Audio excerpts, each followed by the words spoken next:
सबसे पहले हम अपने समस्त आदरणीय अतिथियों गुरुजनों का परिचय मैं आपसे करवाता हूं। हमारे साथ जुड़े हुए हैं आदरणीय doctor Mahesh Prasad sir, Sultanpur UP से। हमारे साथ जुड़े हुए हैं आदरणीय डॉक्टर जयबालन सर, अलवर से। हमारे साथ जुड़े हुए हैं आदरणीय डॉक्टर सुरेंद्र जैन सर, भोपाल से। हमारे साथ जुड़े हुए हमारे प्रिय सुरेंद्र सराफ सर, छत्तीसगढ़, रायपुर से। मैं अपने आप समस्त आदरणीय अतिथियों का फार्मालोक के इस संवाद कार्यक्रम में हार्दिक स्वागत और अभिनंदन करता हूं। संवाद एक ऐसा एपिसोड, एक ऐसी आपस में एक ऐसा इंटरव्यू, ऐसा पैनल डिस्कशन, एक ऐसा कार्यक्रम जो कि जिसके माध्यम से हम प्रोफेशन के हित में बात करते हुए, समाज के हित में बात करते हुए अपने प्रोफेशन और समाज को क्या निष्कर्ष दे सकते हैं, इस प्रक्रिया की ओर जाने का एक प्रयास हम करते हैं। यहाँ पर हम जो कार्यक्रम का एक थीम है वो यह है कि हम विगत महीनों में हुए बदलावों, नए नियमों, नए खोज, नए संस्करण जो भी हम प्रोफेशन से जुड़ते हैं, हम उनके ऊपर एक प्रकाश डालेंगे। अपने भाषा में, अपने विचारों में हम उस पर चर्चा करेंगे। इस कार्यक्रम में सर्वप्रथम मैं यह बताना चाहूंगा कि हमारे साथ जो आप पैनल जुड़े हुए हैं, उनसे इसी क्रम में आज विगत एक महीने के अंदर जो भी घटनाक्रम हुआ है उसके ऊपर हम बिंदुवार तरीके से चर्चा करेंगे। कुछ प्रश्न पूछे जाएंगे, कुछ एक ओपन डिस्कशन होगा, एक डिबेट होगा। इस तरीके से हम निष्कर्ष की ओर सर धीरे धीरे बढ़ेंगे। तो सर्वप्रथम इस कार्यक्रम को शुरू करते हुए आप लोगों के आदेशानुसार मैं अपने बात को स्टार्ट करता हूं। और अब सर सबसे पहले जब बात हम करते हैं सर प्रोफेशन की, तो प्रोफेशन निश्चित रूप से आज फार्मेसी का जो कोरोना वायरस के बाद एक स्वरूप देखने को मिल रहा है, ये बहुत आसान्वित करने वाली एक स्वाभाविक प्रक्रिया होती दिख रही है। इस प्रक्रिया के अंतर्गत बहुत सारे नए अवसर, बहुत सारे नए बदलाव, बहुत सारे नए इन्वेंशन की तरफ हमारा प्रोफेशन बढ़ रहा है, जो कि बहुत सकारात्मकता के साथ हमें आगे की ओर ले जाने का एक मार्गदर्शन कर रहा है।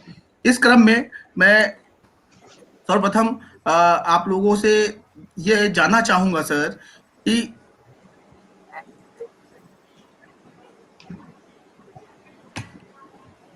कि सबसे पहले फार्मेसी काउंसिल ऑफ इंडिया आज प्रोफेशन के लिए जिस हिसाब से, जिस नए रूल्स के साथ, जिस नए अपडेशंस के साथ आगे बढ़ना चाहती है, वो साफ कहीं ना कहीं दिखता हुआ नजर आ रहा है।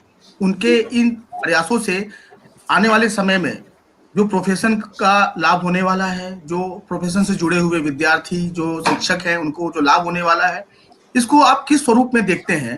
कैसे आप इस स्वरूप को एनालिसिस करते हैं? मैं इस प्रश्न का उत्तर जानने के लिए सबसे पहले आमंत्रित करना चाहूंगा हमारे आदरणीय डॉक्टर महेश प्रसाद सर को कि आप बताएं सर कि ये पूरी प्रक्रिया को आप अपने नजर से किस प्रकार देखते हैं? देखिए, फार्मेसी काउंसिल ऑफ इंडिया जो है वो हम लोग का प्रीमियर ऑर्गेनाइजेशन और वही मॉनिटरिंग बॉडी भी है, और उसको सुप्रीम कोर्ट ने भी रिकॉग्नाइज किया है कि फार्मेसी के प्रोफेशन के लिए जो टॉप बॉडी है, गवर्निंग बॉडी है, जो गवर्निंग अथॉरिटी है, वो फार्मेसी काउंसिल ऑफ इंडिया ही।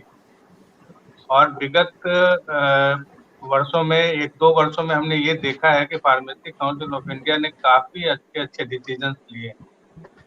तो फार्मेसी काउंसिल ऑफ इंडिया का जो भी एफर्ट है उसको हम लोगों को एक्सेप्ट करना चाहिए और उसको प्रमोट करना चाहिए, चाहे वो एकेडमिक्स में हो या टीचर्स वेलफेयर में हो। जो भी उनकी भूमिका है वो बहुत ही प्रशंसनीय है। और फार्मेसी काउंसिल ऑफ इंडिया ही एक बॉडी है जिसको लेके पूरे फार्मेसी प्रोफेशन के लोग और फार्मेसी के जितने भी इंस्टीट्यूशंस हैं वो गवर्नड हैं और बहुत अच्छा काम कर रहे हैं। कुछ कमियां हर जगह होती हैं, कुछ शॉर्टफॉल्स होते हैं, लेकिन हम उसके निगेटिव एस्पेक्ट को न देखें। और जो थोड़ा मोड़ा कमी रह गया है वो सिर्फ इसलिए कि लोग निगेटिव चीजों को ज्यादा हाईलाइट करते हैं। फार्मेसी काउंसिल ऑफ इंडिया ने जो पॉजिटिव स्टेप्स लिए हैं, वह यही कारण है कि इतने न्यू एजुकेशन पॉलिसी में भी, जो आने वाला न्यू एजुकेशन पॉलिसी है, उसमें भी ये एक्सेप्ट किया है कि pharmacy council of India, like nursing council of India, ये सब एग्जिस्ट करेंगे। मॉनिटरिंग इन्हीं की होगी, चाहे पॉलिसी, न्यू पॉलिसी जो भी हो, एजुकेशन पॉलिसी, मॉनिटरिंग इन्हीं की होगी। तो ये एक बहुत ही सकारात्मक चीज है जो हर गवर्नमेंट, की बॉडी और जितने भी ऑर्गेनाइजेशंस हैं, जो भी न्यू बॉडी हायर एजुकेशन की बन रही, वो एक्सेप्ट कर रही है। तो हम लोग को अभी फार्मेसी काउंसिल ऑफ इंडिया के हर स्टेप को फॉलो करना चाहिए और उसको प्रमोट करना चाहिए और उसको स्ट्रेंथन करना चाहिए, मेरे समझ।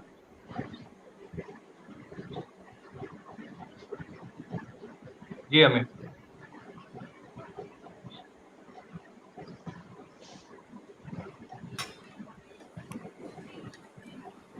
आपकी आवाज नहीं आ रही अमित। सर आप म्यूट है शायद। धन्यवाद सर, आपने बहुत अच्छे से एक्सप्लेन किया चीज़ों को कि आज के समय में जो बदलाव आ रहे हैं, हमें आवश्यकता है कि उसे सकारात्मकता के साथ स्वीकार किया जाए और उसको लेकर के आगे बढ़ा जाए। सर मैं इस क्रम में लाना चाहूँगा अपने जयबालन सर को। सर मैं आपसे ये जानना चाहूँगा कि जो ये काउंसिल के द्वारा नए नियम लाए जा रहे हैं, जो परिवर्तन करने की तरफ ये आगे बढ़ा जा रहा है, इसका जो लाभ है या जो इसका सुधार का जो एक स्तर है, वो कितना सफल होता दिख रहा है आपको आने वाले समय में? सर एक्चुअली तो फार्मेसी काउंसिल ऑफ इंडिया ने काफ़ी ज़्यादा ये कोविड के बाद उनको जो एक्टिविटीज़ बहुत प्रोएक्टिव आ रहे हैं, तो उनको एडवाइजरीज हैं वो सारे थोड़ा सोशल केयरिंग वैसा आ रहा है। और उसको नया नियमों को बारे में बात करें तो 2014 से इन्होंने रेगुलेशंस देने स्टार्ट कर लिया, नया रेगुलेशंस करिकुलम में डेवलप करने के लिए। और उसी सीरीज में अभी तो ER 2020 भी आ गए और डिप्लोमा इन फार्मेसी में जो प्रैक्टिस ओरिएंटेड ये जो प्रोफेशन में प्रैक्टिस में थोड़ा हमारा जो शिफ्ट हो गए, पैराडाइम शिफ्ट हो गए, उसको दिमाग में लेकर उन्होंने बनाया। वो ज़्यादा प्रैक्टिस का कंसंट्रेट करके उसको फोकस करके उन्होंने नया नियम बनाया और ये डिप्लोमा इन फार्मेसी कोर्स के लिए एक नया शेप दे देंगे। दूसरा उनको उन्होंने नेशनल एजुकेशन पॉलिसी को भी कंसिडर किया है और उन्होंने नेशनल एजुकेशन पॉलिसी में उन्होंने दे रखा है वैसा more exits and more entry points in education system, उन्होंने वैसा एक पॉइंट मेंशन कर रखा है। उसी के हिसाब से आने वाले समय में अगर फार्मेसी कोर्सेज में और रिवाइज करना है तो डिप्लोमा इन कोर्सेज के लिए, डिप्लोमा इन फार्मेसी के लिए थोड़ा नया रूप देने के लिए ये आसानी हो जाएगा। और प्रैक्टिस एरिया में ज़्यादा फोकस है तो अच्छा है। कम्युनिटी फार्मेसी में, हॉस्पिटल एंड क्लिनिकल फार्मेसी में ज़्यादा फोकस हमारा प्रैक्टिस हो रहा है तो हमारा प्रोफेशन के लिए अच्छा है। ये मेरा ओपिनियन है। जी बिल्कुल सर, आपने सही कहा कि ये जो चेंजेस हैं ये आने वाले समय में बहुत लाभकारी होगा। इस संदर्भ को सर अगर हम देखें अगले क्रम की ओर, तो एक सिलेबस चेंज करना एक बहुत महत्वपूर्ण कदम दिख रहा है। जैसा कि काफी समय से आपने सभी ने ये देखा है, जाना है कि डिप्लोमा का सिलेबस नहीं चेंज हुआ था और डिप्लोमा सीधे निश्चित रूप से जनसाधारण से जुड़ती है। तो इस क्रम में सर जो सिलेबस चेंज हो रहा है, मैं जानना चाहूंगा आदरणीय सुरेंद्र सर आपसे कि इसको आप किस नजर से देखते हैं? क्या क्या गुंजाइश दिखती है सुधार की इस सिलेबस के चेंज होने के बाद या सब्जेक्ट के चेंज होने के बाद? सबसे पहले तो इस क्या क्या चेंजेस अप्लाई कर रहे हैं ये भी देखने की बात है, लेकिन ये एक बहुत बड़ी डिमांड थी कि समय के साथ में चेंजेस होना चाहिए। क्योंकि मैं एज अ फार्मेसी प्रिंसिपल्स में देख रहा था कि कुछ ऐसे सब्जेक्ट्स हैं जैसे फार्मा केमिस्ट्री और भी कुछ ऐसे सब्जेक्ट जिनकी व्यवहारिक जीवन में एज अ फार्मासिस्ट उनकी उतनी उपयोगिता नहीं थी। तो कुछ ऐसे प्रैक्टिकल ओरिएंटेड कोर्सेस उसमें इंक्लूड करना चाहिए। कुछ सब्जेक्ट्स ऐसे होना चाहिए, कुछ डेमोन्स्ट्रेशंस होना चाहिए, प्रैक्टिकल ट्रेनिंग पर जोर होना चाहिए और कुछ चीज़ें उसमें घटाई जानी चाहिए और कुछ हद तक उसमें कुछ नई चीज़ें जोड़ी जानी चाहिए। और जैसे कि स्किल डेवलपमेंट पर फोकस है हमारे प्रधानमंत्री जी का और जो नई एजुकेशन पॉलिसी आ रही है, तो निश्चित रूप से हमें इसमें कुछ ऐसे प्रयास करना चाहिए कि फार्मेसी में हम कुछ स्किल जॉब ओरिएंटेड काम कर सकें, एंटरप्रेन्योर को डेवलप कर सकें। नहीं अभी हम थोड़ा सा संकुचित केवल एक मेडिकल स्टोर तक ही सीमित रहते हैं इस कोर्सेज के माध्यम से, या फिर हम गवर्नमेंट जॉब्स पर ओरिएंटेड रहते हैं। तो इसमें भी कुछ ना कुछ कॉस्मेटिक्स को इंक्लूड करना चाहिए, कुछ rules and regulations and regulatories की भी स्टडीज होना चाहिए। तो मेरे ख्याल से और ज़्यादा ये जॉब ओरिएंटेड कोर्स होगा, और निश्चित रूप से इस दिशा में पीसीआई काम कर रही होगी। यदि हमारे द्वारा सजेशंस मांगा जाता है तो हम भी इस दिशा में सजेस्ट करेंगे कि और ज़्यादा जॉब ओरिएंटेड इस कोर्सेज को होना चाहिए। और एक और प्रयास अभी जैसे पीसीआई ने किया है, दिसंबर 2019 में भी उन्होंने निकाला था कि अभी तक क्या प्रैक्टिकल ट्रेनिंग जो होती थी वो स्टूडेंट्स कहीं भी किसी भी मेडिकल स्टोर से कर लेते थे। तो पीसीआई ने भी उसके लिए एक रेगुलेशंस लाने का प्रयास किया था, जो कि कोविड के कारण थोड़ा सा डिले हो गया। अदरवाइज मेडिकल स्टोर्स वाले भी उसके लिए ऑथराइज होंगे, उनको भी पहले से परमिशंस लेना पड़ेगी। तो एक ऑथराइज और एक ट्रेंड मेडिकल स्टाफ के या रजिस्टर्ड फार्मासिस्ट के अंडर ही वो ट्रेनिंग लेंगे, जिसका रिकॉर्ड पीसीआई तक भी रहेगा, हमारे पास में भी रहेगा। तो पीसीआई द्वारा निश्चित रूप से कुछ अच्छे प्रयास किए जा रहे हैं और प्रयास किए जाने की और जरूरत है। जी धन्यवाद सर। आदरणीय जैन सर, मैं आपसे जानना चाहूंगा कि डिप्लोमा के स्तर पे जो चेंजेस आए हैं उसको देखते हुए जो जिस तरह से पीसीएस ने सिलेबस के साथ साथ सब्जेक्ट भी चेंज कर दिया है, इसको अगर देखते हुए अगर हम बात करें डिग्री की और मास्टर्स लेवल की सिलेबस की, तो क्या आपको लगता है कि वहां पर भी कुछ सब्जेक्ट बदलने की आवश्यकता है या कुछ सिलेबस में बदलाव करने की आवश्यकता है? देखिए अमित, डिप्लोमा में चेंजेस ऑलमोस्ट 29 ईयर्स के बाद, ईयर 91 के बाद ईयर 2020 आया है। पर इसके पहले जैसा सर ने बताया कि 2014 से बीफार्म और एमफार्म के सिलेबस चेंज की रेगुलेशंस आना शुरू हो गई थी। पर मेजर चेंज जो आना था वो डिप्लोमा में आना था, क्योंकि डिप्लोमा हमारा रिटेल स्टोर बेस्ड सिस्टम है, उसको हमको क्लिनिकल बेस पे ले जाना है। जैसा सुरेंद्र सराफ सर ने बोला कि हमको उसको क्लिनिकल बेस पे ले जाना है, स्टूडेंट्स को ऐसा तैयार करना है कि वो डॉक्टर्स की हेल्प कर पाए और क्लिनिकल बेस पे जा पाए। तो सिमिलरली अभी हमारा जो बीफार्म और एमफार्म का कोर्स है वो कोर्स भी प्योरली इंडस्ट्री बेस्ड है, उसमें क्लिनिकल साइड का कोई इन्वॉल्वमेंट नहीं है।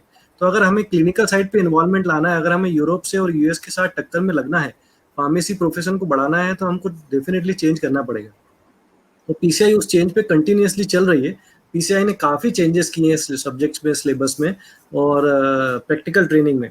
तो अगर फार्मेसी काउंसिल ऑफ इंडिया इस तरीके के सजेशंस पे ध्यान देती कि हम उन्हें, फॉर एग्जांपल उन्होंने जो फॉर्म डी कोर्स स्टार्ट किया था, नो डाउट उसका भी एक अपना स्टैंडिंग है, पर उससे रिलेटेड कुछ सब्जेक्ट्स और कुछ चीज़ें अगर हम बीफार्म और एमफार्म में जोड़ पाएँ, तो हमारा जो इंडस्ट्री बेस्ड सिलेबस है जो चला रहा है, क्योंकि हम इंडस्ट्री की उतनी डिमांड पूरी भी नहीं कर पा रहे हैं, क्योंकि हमारा सिलेबस उतना इंडस्ट्री बेस्ड भी नहीं है। मतलब जो आज 50 साल से जो हमारा सिलेबस चला आ रहा था वो कंटिन्यूसली वही डिस्पेंसिंग फार्मेसी, वही सारे सब्जेक्ट्स, तो उन सब्जेक्ट्स में चेंज करने की पूरी कोशिश है पीसीआई की, फार्मेसी काउंसिल ऑफ इंडिया की, और वो कहीं ना कहीं सक्सेसफुल हो रहे हैं। और ये देखिए, सुधार सतत प्रोसेस है, हम एक दिन में, एक घंटे में, एक साल में सुधार नहीं ला सकते।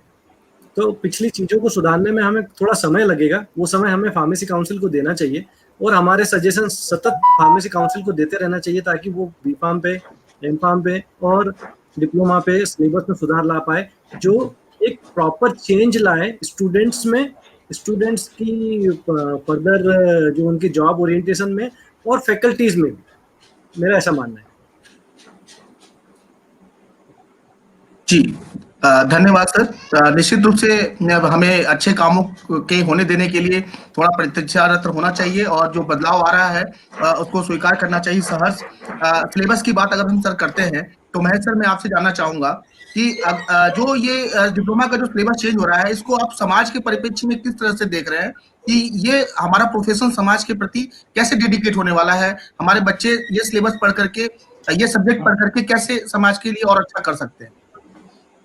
देखिए, अभी जो डिप्लोमा का सिलेबस था ईयर 91 के हिसाब से, वो बिल्कुल डिस्पेंसिंग बेस्ड था, सिर्फ डिस्पेंसिंग कर सकते थे डिप्लोमा करके, चाहे वो हॉस्पिटल में करें या मेडिकल स्टोर पे करें, तो डिस्पेंसिंग बेस्ड था।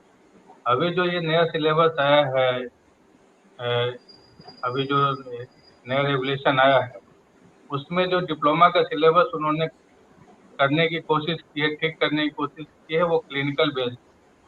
और जैसा अभी जैन साहब ने बताया कि क्लिनिकल एस्पेक्ट लेके चलने की जरूरत है फार्मेसी में। जो इंडस्ट्रियल बेस्ड है, इंडस्ट्री में डिप्लोमा का तो कोई बहुत ज्यादा रोल रहा नहीं, तो डिप्लोमा को इन्होंने जो क्लिनिकल एस्पेक्ट दिया है नए सिलेबस में, ये बहुत सराहनीय है, क्योंकि इनका रोल जो है सो थोड़ा ब्रॉड होता चला जाएगा। अभी तक बहुत लिमिटेड रोल था इनका डिप्लोमा फार्मासिस्ट का, तो ये अच्छा डिसीजन है और इस सिलेबस से थोड़ी काफी उम्मीद जगी है। और इसको दिनों दिन, जैसा जैन साहब ने कहा कि ये वन डे चेंज नहीं है और ये रेगुलर कंटिन्यूअस प्रोसेस है ना डेवलपमेंट, तो इसको धीरे धीरे जैसे जैसे हम लेकिन अमेंड करते रहें। ये नहीं कि अब एक बार रेगुलेशन आ गया तो इस पे स्टैटिक हो जाए। जो नीड ऑफ आवर है, जो नीड ऑफ टाइम है, उसके हिसाब से इसको मॉडिफाई करती रहे पीसीआई, और एक स्टेबल शेप में जब आ जाए तब जाके इसको रिलैक्स करें, क्योंकि जो सोसाइटी और कम्युनिटी का नीड है वो डे टू डे चेंज हो रहा है, तो फार्मासिस्ट का रोल भी डे टू डे चेंज होगा। उसके हिसाब से जो सिलेबस है हमारा, उसके हिसाब से जो सिलेबस है हमारा वो भी उसी तरह से मॉडिफाई होना चाहिए। जब वो एकदम एक फुल स्टेप में आ जाएगा जो कंफर्टेबल होगा सोसाइटी और कम्युनिटी और हेल्थ केयर सिस्टम के लिए, तब जाके थोड़ा सा इसको स्टैटिक किया जाए। अदरवाइज थोड़ा सा अभी ऑब्जर्व करना पड़ेगा, थोड़ा चेंज करना पड़ेगा इसको। जी बिल्कुल सर, क्योंकि डिप्लोमा का जो सिलेबस है उसमें जो बदलाव हो रहे हैं सर, वो कहीं ना कहीं मुझे ऐसा लगता है कि सोसाइटी को ध्यान में रख करके क्लिनिकल बेसिस किया जा रहा है ताकि व्यवहारिकता में ज्यादा इस्तेमाल हो सके डिप्लोमा का। और निश्चित रूप से सर डिप्लोमा अधिकतम बच्चे एक माइंड सेटअप के साथ करते हैं कि उन्हें मेडिकल स्टोर खोलना है। मैं एक बहुत महत्वपूर्ण बात मैंने कहीं पढ़ा सर आज ही, मैंने पढ़ा कि 2 साल पूर्व प्रधानमंत्री जन औषधि परियोजना के अंतर्गत 2.5 लाख रुपए का सरकारी मदद भी दिया जा रहा है, इंसेंटिव भी दिया जा रहा है। शायद इस तरह का जो एक सरकार द्वारा जो योजनाएं चलाई जा रही हैं मेडिकल स्टोर खोलने के लिए, उस क्रम में डिप्लोमा करने वाले बच्चों की संख्या व्यक्तिगत स्तर पे या सरकार के स्तर पर जो योजनाएं हैं उसका लाभ उठाते हुए अधिकतम बच्चों द्वारा किया जा रहा है। तो निश्चित रूप से अगर इस समय पर सिलेबस बदलता है तो आने वाले समय में समाज को अधिक से अधिक लाभ हमारे फार्मासिस्ट दे सकते हैं। इसके साथ ही सर मैं बढ़ना चाहूंगा अपने अगले प्रश्न की तरफ।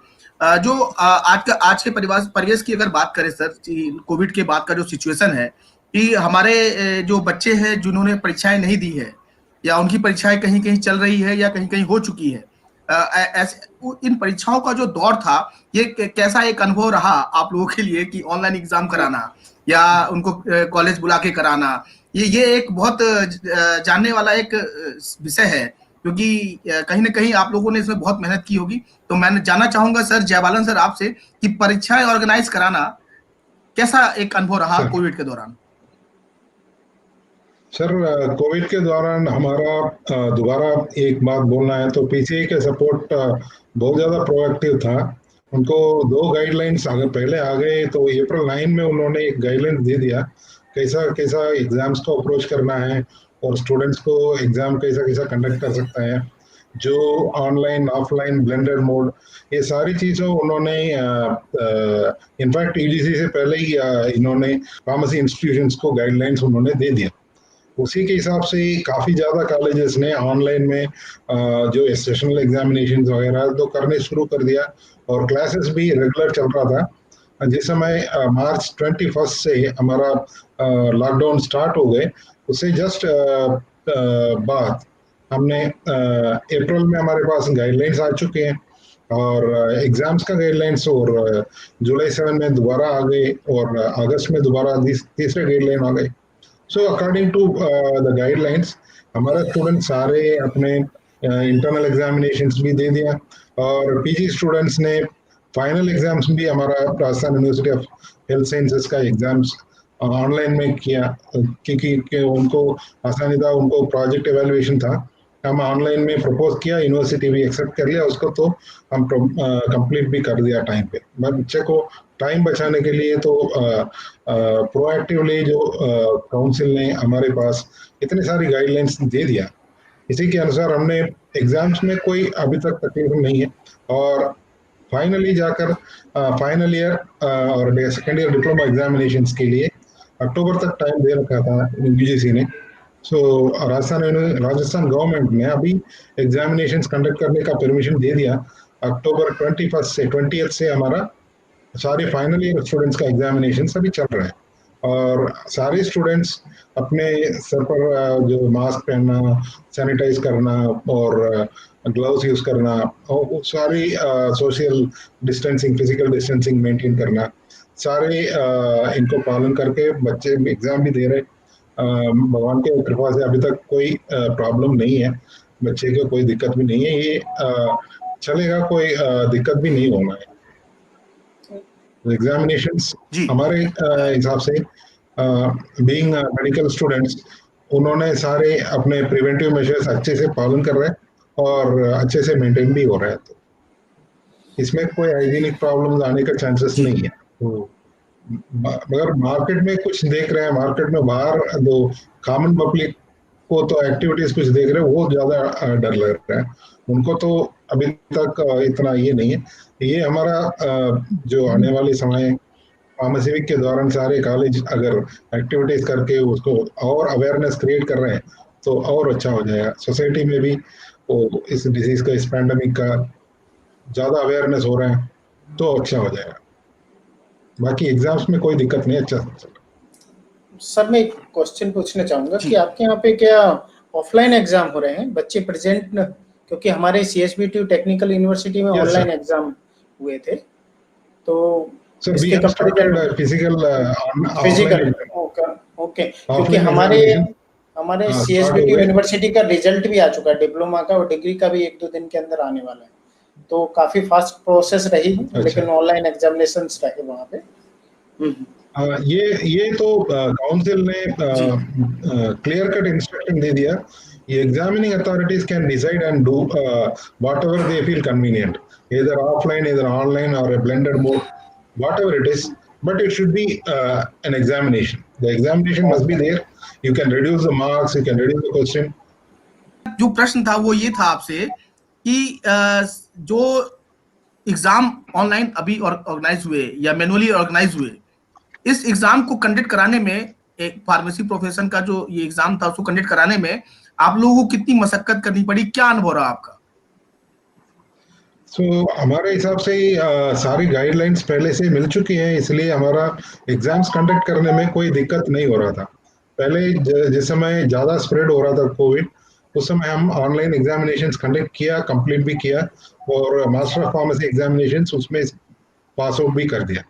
लेकिन अभी B.Pharm फाइनल ईयर और diploma second year examinations Rajasthan government का अप्रूवल के साथ हमने अभी अक्टूबर 20 से स्टार्ट करके चला रहे हैं और सारी गाइडलाइंस हमारे पास मिल चुकी हैं, यूनिवर्सिटी का, स्टेट गवर्नमेंट का और फार्मेसी काउंसिल ऑफ इंडिया का।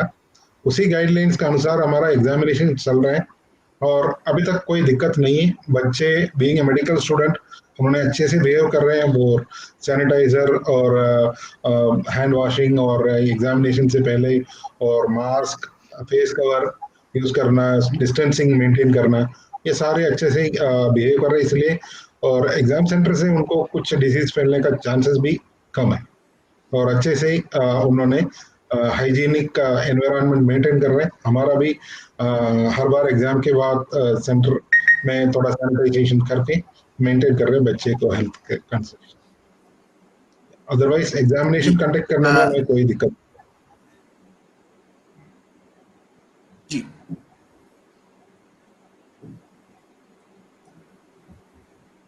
सर अगर बात करें सर, अगर हम बात करें सर एग्जाम की, तो ये तो इजीली अभी ऑर्गेनाइज हो गया, बच्चों का एग्जाम मोस्टली जगह पर हो चुका है, लेकिन अगर अगला स्टेप देखें तो वो नए सेशन का एडमिशन है सर।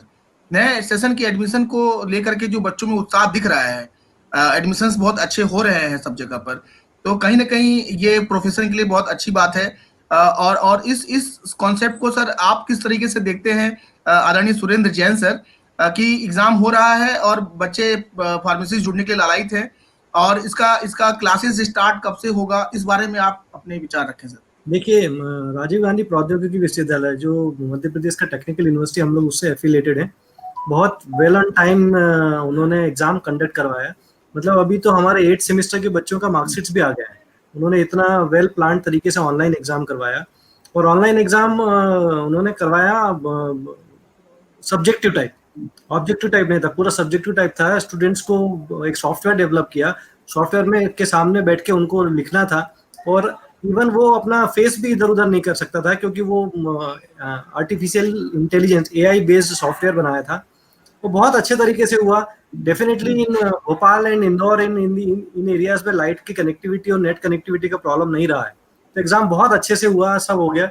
अभी तो एडमिशन भी मध्य प्रदेश में 3rd फेज का काउंसलिंग चल रहा है, मतलब लास्ट फेज है, इसके बाद कॉलेज लेवल काउंसलिंग ही आएगा। तो मेरे ख्याल से 13 नवंबर, दिवाली के एक दिन पहले तक यहाँ काउंसलिंग खत्म हो जाएगी, और मुझे लगता है कि 20 या 22 नवंबर के आसपास यहाँ क्लासेस स्टार्ट हो जाएंगी।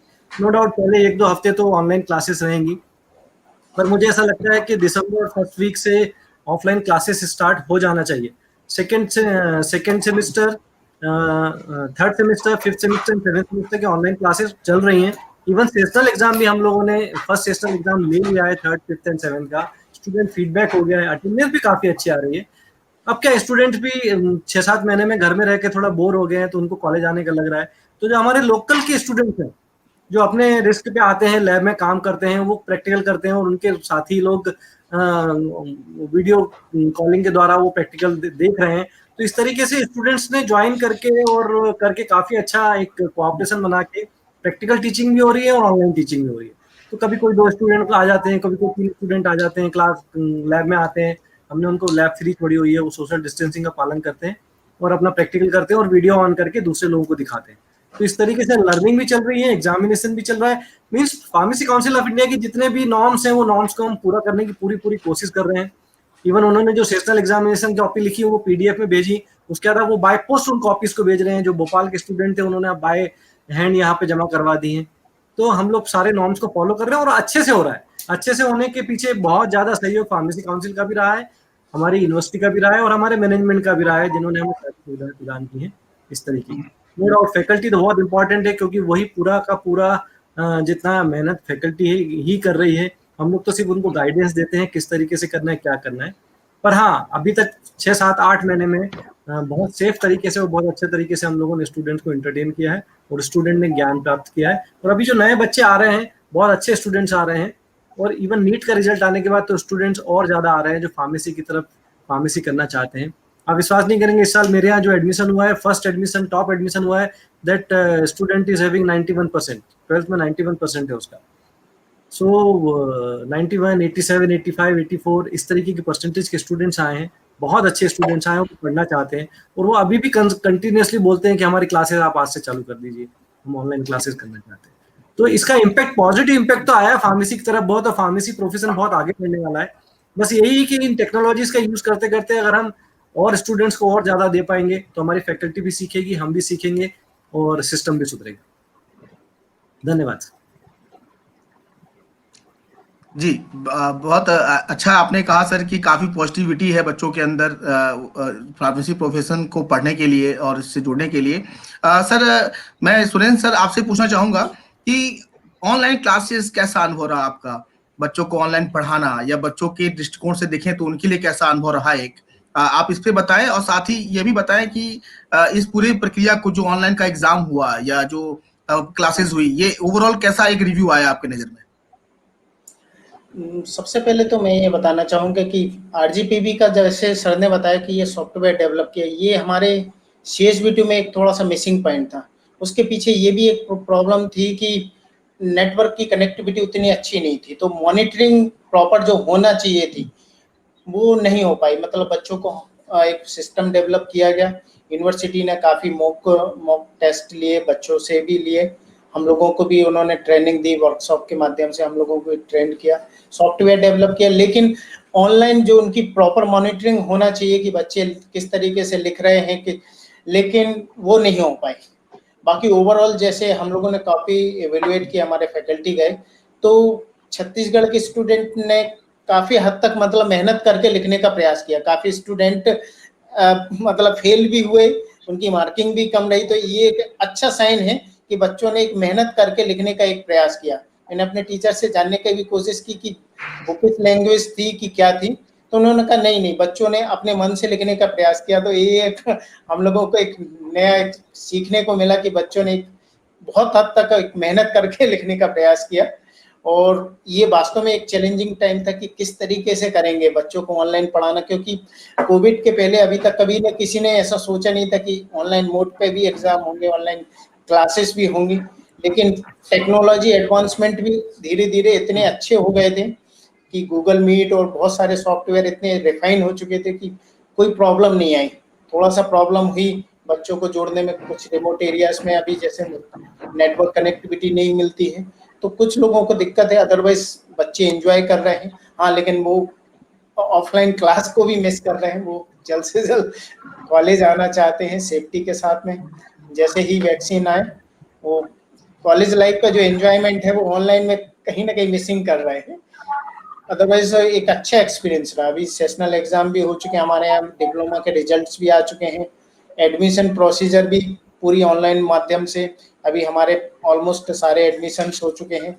अभी इवन हम लोगों ने नवंबर से ओरिएंटेशन और वर्कशॉप के माध्यम से क्लासेस स्टार्ट करने का भी प्लान किया है। तो धीरे धीरे एक दुनिया एक नए युग की तरफ जा रही है। हम सब भी एंजॉय कर रहे हैं। अब बच्चों को भी यूज टू होना पड़ेगा, और हमें भी, हमारे टीचर जो कई बार टेक्नोलॉजी को रजिस्ट करते हैं, उनको भी यूज टू होना पड़ता है, क्योंकि बच्चे इसमें बहुत सारे एडवांस होते हैं। तो धीरे धीरे, लेकिन अल्टीमेटली एक अच्छा एक्सपीरियंस रहा। इस कोविड के दौर में एक फार्मेसी की और फार्मासिस्ट की भूमिका के बारे में भी पूरी दुनिया को मालूम चला। आज जो वैक्सीन की चर्चा चल रही है, उसमें काम करने वाले सब हम फार्मासिस्ट ही लोग हैं। आज हम, इंडिया का जो कंट्रीब्यूशन है 72% वैक्सीन प्रोड्यूस करती है। पूरे वर्ल्ड वाइड की पूरी डिमांड को पूरा करने की हिम्मत हमारे पास में है, उतनी टेक्नोलॉजी एडवांसमेंट है। तो धीरे धीरे इसमें काफ़ी स्कोप बढ़ रहे हैं, एडमिशन्स भी काफ़ी अच्छे रहे, सब ओवरऑल हर जगह अच्छा रहा। जी बिल्कुल सर, आपने कहा कि लोग ऑफलाइन से ऑनलाइन से बोर होकर के अब ऑनलाइन की तरफ बढ़ रहे हैं, और ये जो एक प्रक्रिया है कि अब बच्चे कॉलेज आना चाहते हैं। तो सर मैं इस संदर्भ में आपसे जानना चाहूंगा कि बच्चे जब कॉलेज आना चाहते हैं और एडमिशन की प्रक्रिया चल रही है, तो क्या संभावना है आगे कि क्लासेस ऑफलाइन स्टार्ट करना कितना मुश्किल है या कितना आसान हो गया है अभी समय को देखते हुए? तो इसके बारे में आप बच्चों को क्या संदेश देंगे, उनके पेरेंट्स को क्या संदेश देंगे, कृपया बताएं। देखिए, ऐसा है कि जो कोविड है वो भी बहुत डाइल्यूट हो गया है, और उसकी जो फ्रीक्वेंसी और जो इंटेंसिटी है वो बहुत कम हो गई है, और सारे कॉलेज और बच्चे मेंटली प्रिपेयर्ड हैं ऑफलाइन क्लास के। जो गाइडलाइंस हैं वो आने बाकी हैं। Only we are waiting for the guidelines of MHRD और यूनिवर्सिटी और व्हाटसोएवर। तो we are ready for that. हम लोग एकदम तैयार हैं, और हम लोगों ने ऑफलाइन एग्जाम भी करवाया हमारी यूनिवर्सिटी ने, और काफी सक्सेसफुली कराया है। और फाइनल ईयर का जो एग्जाम हुआ है डिप्लोमा का और B.Pharm का, वो ऑफलाइन ही हुआ है यूपी में, और काफी सक्सेसफुल रहा। पूरे प्रोटोकॉल के साथ हुआ, और गाइडलाइंस बहुत स्ट्रिंजेंट थे यूनिवर्सिटी के, सब लोगों ने फॉलो किया उसको, और बहुत सक्सेसफुली थोड़ा ड्यूरेशन कम कर दिया, क्वेश्चन का पैटर्न चेंज कर दिया यूनिवर्सिटी ने, वो सब पहले से माइंड मेकअप करा दिया यूनिवर्सिटी ने, और बहुत फुल्ली एंड कामली एग्जाम हुआ, सक्सेसफुली एग्जाम हुआ, रिजल्ट आ गए बच्चों के मार्कशीट आ गए फाइनल ईयर के, और टाइमली सारे बच्चों की डिग्री अवार्ड हो गई। तो ये बहुत ही सक्सेसफुल रहा है, और पूरे कॉलेज, सारे टीचर्स, सारे डायरेक्टर्स, सारे management, they all are set for the offline classes now. तो वो कोई प्रॉब्लम नहीं है, मेरे समझ से सब लोग एग्री कर रहे होंगे कि कोई सारे इंस्टीट्यूशंस तैयार हैं ऑफलाइन क्लास के लिए, बिकॉज कि स्टूडेंट्स को भी पता है कि क्या प्रोटोकॉल उनको फॉलो करना है, इंस्टीट्यूशंस को भी पता है कि क्या प्रोटोकॉल फॉलो करना है, क्या प्रिवेंटिव मेजर्स लेने हैं, क्या करने हैं, कैसे क्लास चलाना है, कितना। हम लोगों ने ये भी प्लान कर लिया था, अभी तो गवर्नमेंट का डिसीजन आना बाकी है। हम लोगों ने ऑड इवेंट भी सोच लिया था कि ऑड इवेंट करके क्लास चला लेंगे, शिफ्ट वाइज चला लेंगे, लेकिन हर ईयर को बुला लेंगे। तो हम लोग पूरी तरह से तैयार हैं, और पूरी संभावना मुझे तो लगती है कि 1 दिसंबर से इनका रेगुलर क्लास शुरू हो जाएगा। जैसा अभी AICTE का भी गाइडलाइन आया है कि फॉर न्यू सेशन 1 दिसंबर से क्लास शुरू होना है, और गवर्नमेंट ने भी स्टेट गवर्नमेंट पे छोड़ दिया है कि आप इंस्टीट्यूशन से बात करिए, उनके मैनेजमेंट से बात करिए, और जो भी डिसीजन वो लीजिए, और ऑफलाइन क्लास शुरू कर सकते हैं।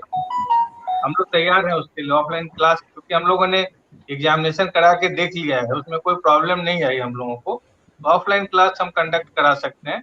थोड़ा सा प्रिवेंटिव मेजर्स लेना है, थोड़ा सोशल डिस्टेंसिंग अभी बरकरार रखना पड़ेगा, बच्चों का ग्रुप को तोड़ना पड़ेगा। जैसे अगर 60 स्टूडेंट्स का क्लास है तो उसको 30-30 करके करें, लेकिन ऑफलाइन क्लास हम लोग कर सकते हैं। We are ready for that, पूरी तरह से तैयार हैं हम लोग, जी सिर्फ गाइडलाइंस आने बाकी हैं।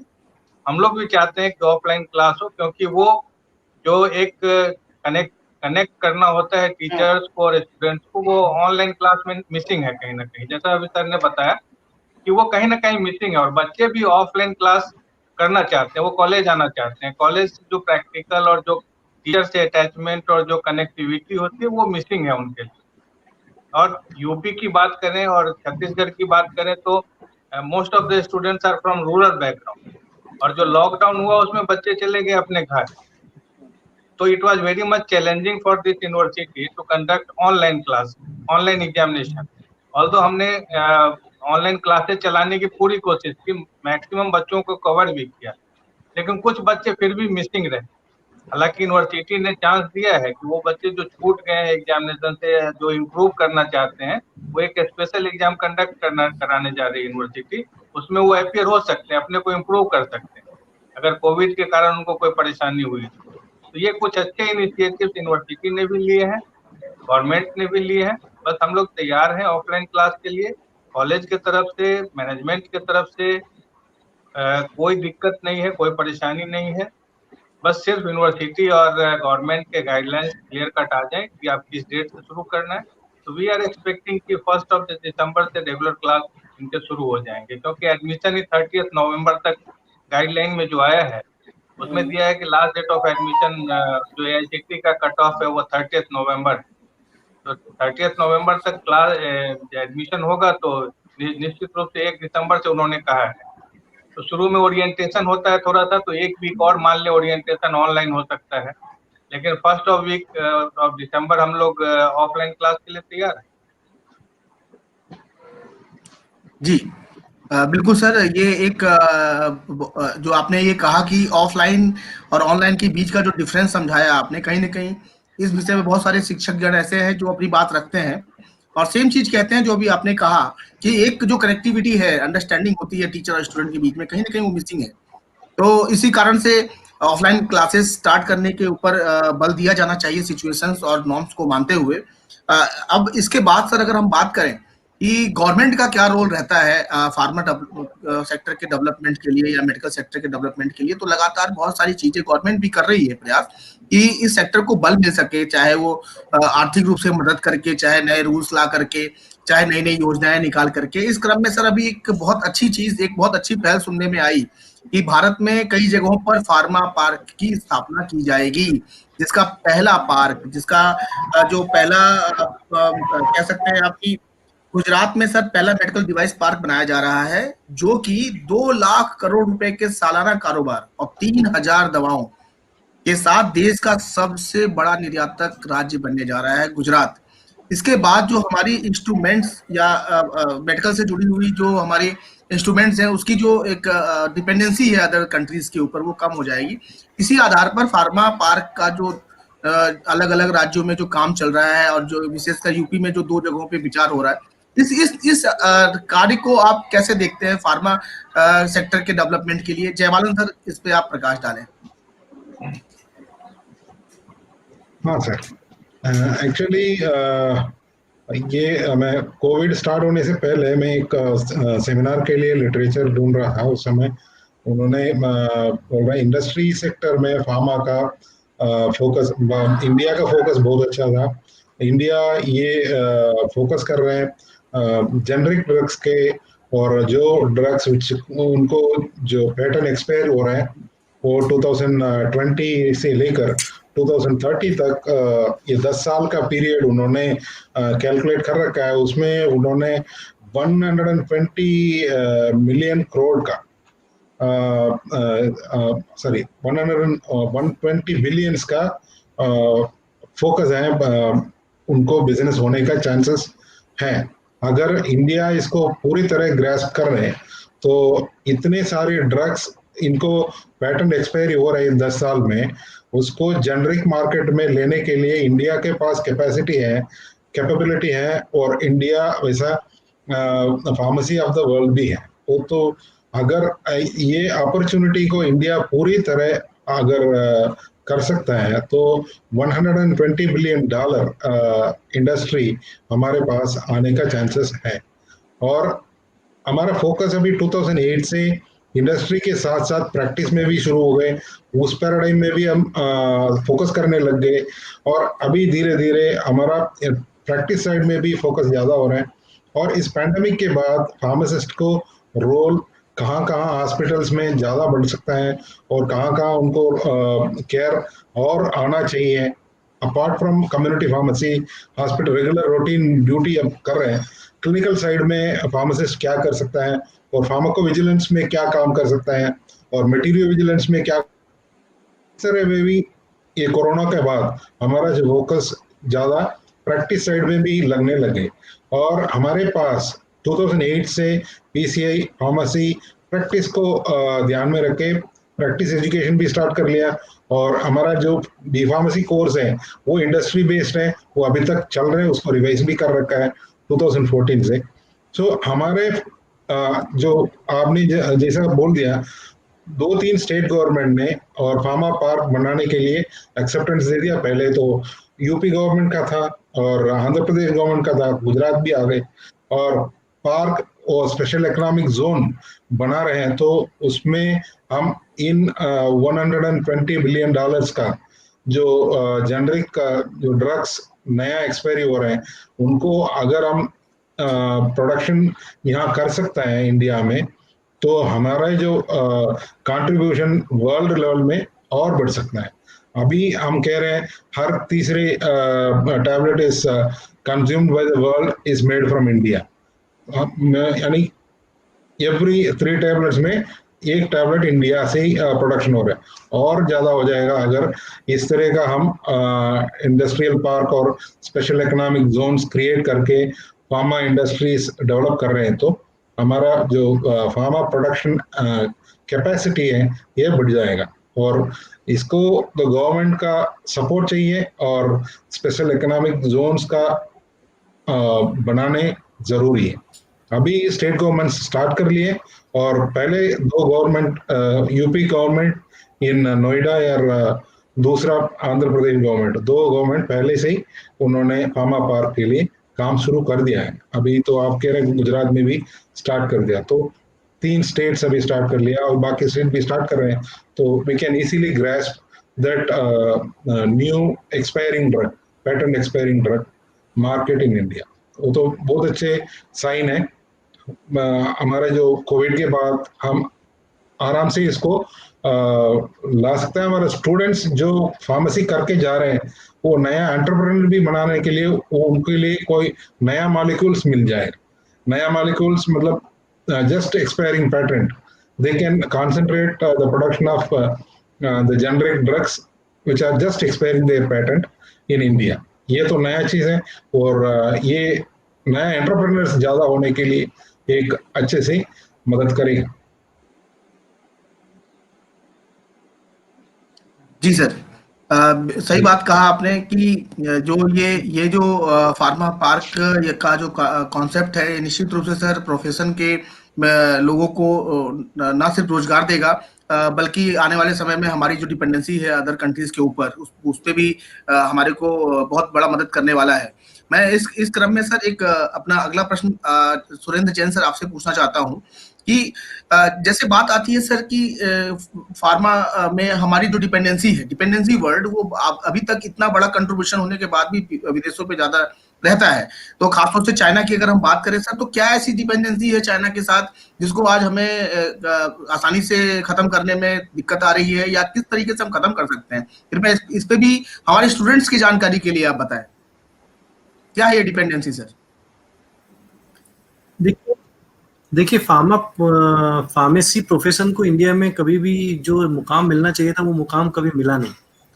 अगर हम टॉप लेवल से बात करें तो डेफिनेटली मिनिस्ट्री ऑफ फार्मास्यूटिकल्स होना चाहिए, जिसकी प्रोसेस चालू हो गई है, क्योंकि अभी तक pharmacy chemical and ministry of chemical and fertilizers में आता है। आप सोचिए, आप केमिकल एंड फर्टिलाइजर्स, कहाँ फर्टिलाइजर्स हो, कहाँ केमिकल्स हो, कहाँ फार्मेसी, इन सबको मर्ज किया हुआ है। और तो जितना ध्यान देना चाहिए उतना ध्यान कभी रहा नहीं। तो चाइना से कॉम्पीट करने के लिए सबसे पहले हमको टॉप लेवल गवर्नमेंट लेवल से एक मिनिस्ट्री बना के स्टार्ट करना चाहिए, वो फार्मेसी के ऊपर पूरा कंसंट्रेशन रखना चाहिए। देखिए हम रॉ मटेरियल बहुत ज़्यादा प्रोड्यूस कर सकते हैं, हमारे पास मैन पावर भी, हमारे पास नेचुरल रिसोर्सेज भी हैं, और हमारे पास जो टेक्निकल हैंड भी बहुत अच्छा है। जो यहाँ पे अवसर नहीं होने की वजह से विदेशों में चले जाते हैं, चाइना चले जाते हैं, यूरोप चले जाते हैं, यूएस चले जाते हैं अच्छे ब्रेन। तो अगर गवर्नमेंट की तरफ से पूरा सहयोग मिले तो इस तरीके का जो चाइना से कॉम्पीट करने में हम पूरी तरह से सक्षम है। हम अपना रॉ मटेरियल खुद बना सकते हैं और हम हमारे यहाँ कंज्यूम उसको कर सकते हैं। जैसा सुरेंद्र सराफ सर ने बताया था कि हमारे वैक्सीनेशन 70% वैक्सीनेशन मैन्युफैक्चरिंग इंडिया में होता है, और अभी भी वर्ल्ड में अगर कोई वैक्सीन आता है तो उसकी पूरी मैन्युफैक्चरिंग की तैयारी इंडिया में ही है, 2-3 प्लेसेस पर। तो मुझे ऐसा लगता है कि टॉप लेवल से अगर ये प्रोसेस स्टार्ट होगी तो नीचे ग्राउंड लेवल पे तो फार्मेसी काउंसिल ऑफ इंडिया ने और फार्मेसी फोर्स ने इतना स्टफ तैयार करके रखा है कि आपको इमीडिएट मैन पावर मिल जाएगा, टेक्निकल हैंड मिल जाएगा और आपको वर्कफोर्स मिल जाएगी। तो ये ऊपर लेवल पे एक कॉन्सियसनेस बनाने की जरूरत है और एक मन बनाने की जरूरत है कि हमको फार्मा प्रोफेशन को इंडिया में डेवलप करना है क्लिनिकल साइड पे और इंडस्ट्रियल। नो डाउट हमारा कोर्स इंडस्ट्रियल साइड का बहुत ज्यादा था, फिर भी हम इंडस्ट्रियल डेवलपमेंट उतना कर नहीं पाए। क्यों? क्योंकि हमारी रॉ मटेरियल की डिपेंडेंसी कहीं ना रॉ मटेरियल की और मशीनरीज की डिपेंडेंसी हमारी कहीं ना कहीं चाइना पे और यूरोपियन कंट्रीज पर रही है। पर ये कोविड ने पिछले 1 साल में आकर बहुत ज्यादा चेंजेस लाए हैं। गवर्नमेंट ऑफ फार्मेसी को जिस लेवल पे ले जाना चाहती है, आप आने वाले 5 साल में जो चेंजेस देखेंगे वो शायद पिछले 50 साल में किसी ने नहीं देखे। तो we should thank in other way COVID that they have brought a such a great change to pharma profession। तो मेरा ये कहना है कि अगर हम सब मिलजुल के गवर्नमेंट को सजेस्ट करेंगे कि आप मिनिस्ट्री ऑफ फार्मास्यूटिकल्स जल्दी से जल्दी एस्टैब्लिश करें, एक मिनिस्टर हो, कैबिनेट मिनिस्टर हो जो पूरी तरीके से फार्मास्यूटिकल्स के ऊपर ही जिनका पूरा ध्यान हो, तो फार्मेसी प्रोफेशन डेवलप करेगा, नो डाउट पूरा डेवलप करेगा। ये मेरा पॉइंट है। निश्चित रूप से सर, आपके आपके कहने अनुसार मैं इसमें एक नया स्लोगन रखना चाहूंगा आपके सामने में, आत्मनिर्भर फार्मेसी, आत्मनिर्भर भारत। अगर हमें आत्मनिर्भर बनना है तो निश्चित रूप से फार्मेसी को भी आत्मनिर्भर बनाना होगा।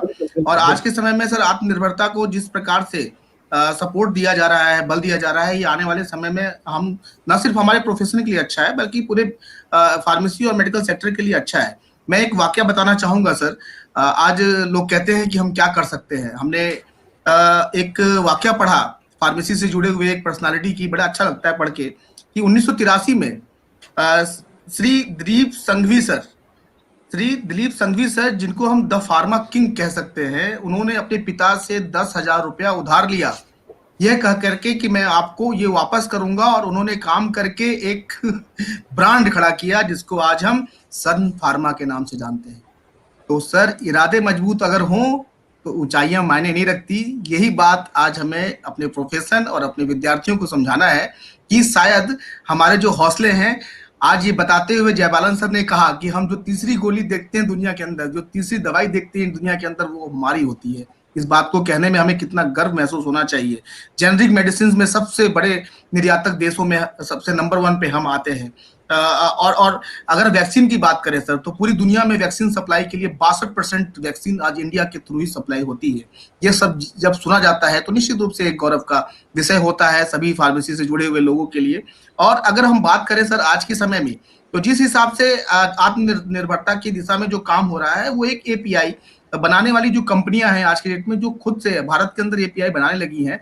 आपको ये समाचार मिला होगा कि एक बहुत बड़ा शेयर मार्केट में उछाल आया जब से न सिर्फ भारत में बल्कि अन्य देश जो चाइना या अदर कंट्री पर डिपेंडेंट थे, जिन्होंने जितना एपीआई बनाना शुरू किया, उनके यहाँ पे उतना ज्यादा उछाल आया। तो सर महेश सर, मैं आपको यहाँ लाना चाहूंगा कि अगर मान लीजिए सर कि आज ये एक गौरव गाथा है फार्मेसी या उनसे जुड़े हुए लोगों की या आने वाले भविष्य की, तो आप अपने संदर्भ में बताएं कि कितना महत्वपूर्ण है सर ये जो परिवर्तन है वो प्रोफेशन में हो।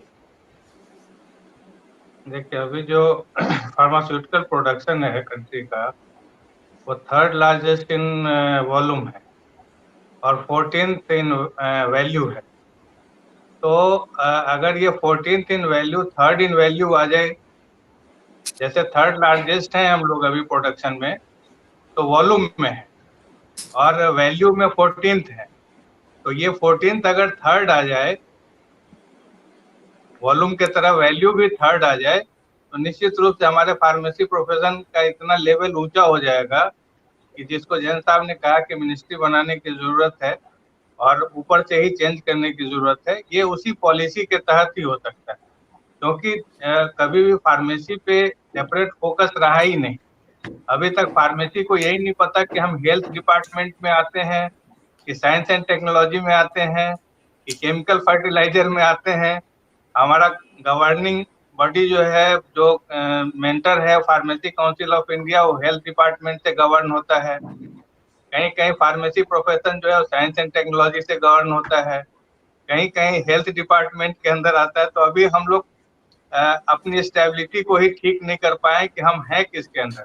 तो जैन साहब का सुझाव, गवर्नमेंट भी उसको डिक्लेयर कर चुकी है कि हम फार्मास्यूटिकल मिनिस्ट्री बनाएंगे और उसका सेपरेट रखेंगे। डेफिनेटली जब वो हो जाएगा तो हम थर्ड इन वैल्यू भी हो जाएंगे, और फर्स्ट इन वैल्यू होने में थोड़ा टाइम लगेगा, बहुत ग्रेजुअल चेंज की जरूरत है, क्योंकि हमारी डिपेंडेंसी इतने ज्यादा, कुछ गवर्नमेंट की पॉलिसी ऐसी होती है, कुछ इंटरनेशनल बाइंडिंग्स होते हैं जिसके कारण हम ट्रेड में नहीं उसको ब्रेक नहीं कर सकते तुरंत। तो अभी डिपेंडेंसी तुरंत एकदम से नहीं खत्म हो जाएगी, लेकिन हाँ डेफिनेटली अगर जिस रफ्तार से आपने देखा होगा कि अभी आए दिनों जितने भी स्पीच हमारे प्राइम मिनिस्टर के हुए कोविड में, तो उन्होंने हर स्पीच में फार्मा सेक्टर को याद किया। तो ये इंडिकेट करता है कि कहीं ना कहीं गवर्नमेंट और जो हमारी अथॉरिटी है उसके दिमाग में फार्मा सेक्टर चल रहा है, जो बहुत दिन से मिसिंग था। फार्मा सेक्टर को बिल्कुल इग्नोर्ड सेक्टर था वो, जबकि सबसे ज्यादा पोटेंशियल सेक्टर। तो ये इग्नोर्ड था, क्योंकि इसको कोई देखने वाला, ऊपर से गवर्न करने वाला नहीं था। मिनिस्ट्री बन जाएगी, और जब हमारे प्राइम मिनिस्टर के दिमाग में फार्मा सेक्टर चल रहा है तो निश्चित रूप से ये मिनिस्ट्री भी बनेगी। और हमारा फार्मा सेक्टर, जो मैंने कहा आपको कि वॉल्यूम में थर्ड है, वैल्यू में 14th है इन वर्ल्ड, तो ये 14th जब थर्ड हो जाएगा, सेकंड हो जाएगा, फर्स्ट हो जाएगा, तब हम लोग गर्व से कर सकते हैं कि हम फार्मेसी प्रोफेशन का झंडा हमारा सबसे ऊपर है इंडिया में।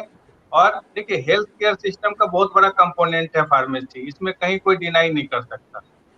थोड़ी सी एक ग्रुप को मजबूत करने की जरूरत है, एक जो ऑर्गेनाइजेशन है हमारा, उसको और स्ट्रेंथन करने की जरूरत है, और हमारा रिप्रेजेंटेशन प्रॉपर। गवर्नमेंट में जब हमारा रिप्रेजेंटेशन होगा, हमारी बात पहुंचेगी, हमारा बात करने वाला, सुनने वाला कोई होगा, तो निश्चित रूप से हम थर्ड पहुंच जाएंगे, सेकंड पहुंच जाएंगे, और ईश्वर चाहेगा तो फर्स्ट भी हो जाएंगे। ऐसा कुछ नहीं, क्योंकि जैन साहब ने कहा कि मैन पावर हमारे पास है, रॉ मटेरियल प्रोड्यूस करने की सारी प्रॉपर्टी हमारे पास है, और जितने पीसीआई ने जितने अपने को डिजाइन किया है, जो फार्मासिस्ट, बडिंग फार्मासिस्ट हैं, जो फार्मासिस्ट प्रोड्यूस्ड हैं, सब कैपेबल हैं, और विदेश में जाके अपना अपना झंडा फहरा रहे हैं, झंडा डाल रहे हैं। लेकिन उन्हीं को, उसी पावर को अगर हम इंडिया में कैपिटलाइज कर लें, ग्रैब कर लें, डेफिनेटली हमारा फार्मेसी प्रोफेशन जो है विद इन 5 years, जैसा जैन साहब ने कहा कि अगर मिनिस्ट्री बन जाती है तो 5 साल में आप देखोगे बहुत ड्रास्टिक चेंज होने वाला है pharmacy. Pharmacy one of the biggest, मतलब लार्जेस्ट और सबसे ज्यादा पोटेंशियल सेक्टर होगा इंडिया के अंदर। अभी भी है, लेकिन और ये आगे जाएगा। हम लोग बहुत पॉजिटिव एस्पेक्ट से देख रहे हैं, और यही कारण है कि बच्चे अभी इस चीज को इतने डीप नहीं समझ रहे हैं, लेकिन उनको ये कहीं ना कहीं फीलिंग है उनके अंदर कि आज के डेट में अगर कोई इंडिया में सबसे ज्यादा पोटेंशियल सेक्टर है जिसको कि हमको ज्वाइन करना चाहिए, तो दैट इज फार्मेसी। और यही कारण है कि आप देखिए, कोई सा भी अच्छा इंस्टीट्यूशन, कोई सा भी अच्छा ऑर्गेनाइजेशन ऐसा नहीं है जहाँ की बच्चों की रस नहीं है। तो बच्चे रस कर रहे हैं, एक एक सीट के लिए 4-4 कैंडिडेट खड़े होते हैं एडमिशन के लिए। तो ये इंडिकेट करता है हम लोगों को बच्चों को वापस करना पड़ता है। हमारे पास इतनी सीटें नहीं कि हम सारे बच्चों को एडमिशन दे पाए। हमको अपने लेवल पे कंपटीशन कराना पड़ता है, बच्चों का टेस्ट लेना पड़ता है, जो भी हमारा मैनेजमेंट कोटा है उस पर भी एडमिशन के लिए हमको टेस्ट कराना पड़ता है। तो ये इंडिकेट करता है कि बच्चों का इंक्लिनेशन, गार्जियंस का, लोगों का, जो सोसाइटी है उसका इंक्लिनेशन फार्मेसी के प्रति बहुत जबरदस्त पॉजिटिव है, और इसका इम्पैक्ट हर जगह दिख रहा है इंडिया में। पहले होता था कि यहाँ एडमिशन हो रहा है, यहाँ बच्चे मिल रहे हैं, यहाँ नहीं मिल रहे हैं। आज के डेट में आप किसी भी इंस्टीट्यूशन वाले से पूछिए कि आपके यहाँ एडमिशन का क्या हाल, फार्मेसी में कैसा एडमिशन हो रहा है, तो बोले कि फुल हो गया। हमने अभी अपने बी फार्मा में एडमिशन शुरू ही नहीं किया, क्योंकि हम लोग पॉलिसी नहीं डिसाइड कर पा रहे हैं कि हम बच्चों को एडमिशन दे के। For 15 seat we have registered 200 candidates for direct admission. How can we give 15 out of them? हम लोग टेस्ट कराते हैं। तो ये इंडिकेट करता है कि फार्मेसी के प्रति बच्चों का, सोसाइटी का और जो पढ़े लिखे बुद्धिजीवी हैं उनका जबरदस्त रुझान है। और इस चीज को हम लोगों को कैपिटलाइज करना चाहिए, अच्छे बच्चे प्रोड्यूस करने चाहिए, अच्छे टेक्नोक्रेट बनाने चाहिए और उनको मार्केट में जब भेजेंगे तो निश्चित रूप से अच्छा रिजल्ट आएगा। ये मेरा पॉइंट। निश्चित रूप से सर, निश्चित रूप से सर, जो एक कॉलेज के माध्यम से जो बच्चे पढ़ करके आगे जाए वो और अच्छा करें, इसी भावना के साथ आप सभी लोग टीचिंग में लगे हुए हैं। और अगर सर हम बात करें बच्चों की, तो बच्चों का जो इंटरेस्ट मेडिकल या फार्मेसी की तरफ इतना ज़्यादा बढ़ गया है, फार्मेसी की तरफ खासतौर से, तो इस समय जो विश्व स्तर पे जो भारतीय फार्मेसी इंडस्ट्री है, इसका बहुत बड़ा योगदान या तो भविष्य में और ज़्यादा बढ़ने वाला है और वर्तमान में जो है वो पहले से ही है। तो सुरेंद्र सर, मैं सुरेंद्र सराफ सर, मैं आपसे जानना चाहूँगा कि इस समय जो विश्व स्तर पर भारतीय फार्मेसी इंडस्ट्री है, उससे क्या अपेक्षा है विश्व को? किस तरीके से भारत की इंडस्ट्री को पूरी दुनिया आज देखती है? अभी सर ने भी बताया है कि ऑलरेडी काफी पॉइंट कवर हो चुके हैं, लेकिन अभी जैसे सर ने बताया था कि अभी भी हम थर्ड इन वॉल्यूम है, मतलब कि हम विश्व की हर तीसरी में से एक टैबलेट जो बनती है वो हमारे भारत देश में। निश्चित रूप से मतलब हमारा एक बहुत महत्वपूर्ण योगदान है पूरे विश्व के लिए। आज सारा विश्व वैक्सीन को लेकर भी हमारी तरफ ही निगाहें टकटकी लगाए बैठा हुआ है और उन सबकी डिमांड को पूरा करने की क्षमता हमारे अंदर है। और एक बात और मैं बोलना चाहूँगा कि जो फार्मा सेक्टर्स में जो नए नए सुधार हो रहे हैं, जैसे सर ने भी बताया कि मिनिस्ट्री बनना चाहिए, मतलब गवर्नमेंट से लेके ऊपर से लेके सब लोगों को एक प्रयास करना चाहिए और उसका रिजल्ट हमें निश्चित रूप से मिलेगा। और मैं थोड़ा सा एक बार क्वेश्चन रिपीट करेंगे क्या सर? हाँ, क्वेश्चन ये था कि विश्व पटल पर भारतीय फार्मेसी इंडस्ट्री को आप किस रूप में देखते हैं? कितनी अपेक्षाएं पूरी दुनिया को भारतीय इंडस्ट्री से आज? अभी जो मैं सबसे ज्यादा जो एक मिसिंग पॉइंट है हमारे पास में, जैसे जैसे टेक्नोक्रेट्स बढ़ते जा रहे हैं फार्मेसी के, अभी हमारा जो मेन फोकस होना चाहिए एपीआई को लेके, हम कहीं ना कहीं वहां पर चाइना पे डिपेंडेंट हैं। अभी जैसे अभी हमारा जो चाइना के साथ में विवाद चल रहा था, तो काफी समय तक ये था कि हमें चाइना के साथ में रिलेशनशिप कट कर लेना चाहिए, लेकिन कहीं ना कहीं हमारी एपीआई डिपेंडेंसी इन फार्मेसी में बहुत ज्यादा है। तो धीरे धीरे हमें उस क्षेत्र में भी आगे बढ़ना चाहिए। सर ने भी बताया कि एक सेपरेट मिनिस्ट्री बनेगी, हम सेपरेट उस दिशा में काम करेंगे तो निश्चित रूप से हम और ज्यादा उसको वॉल्यूम में भी होंगे, वैल्यू में भी होंगे और निश्चित रूप से हम लीडर्स बनेंगे आगे चल के भी।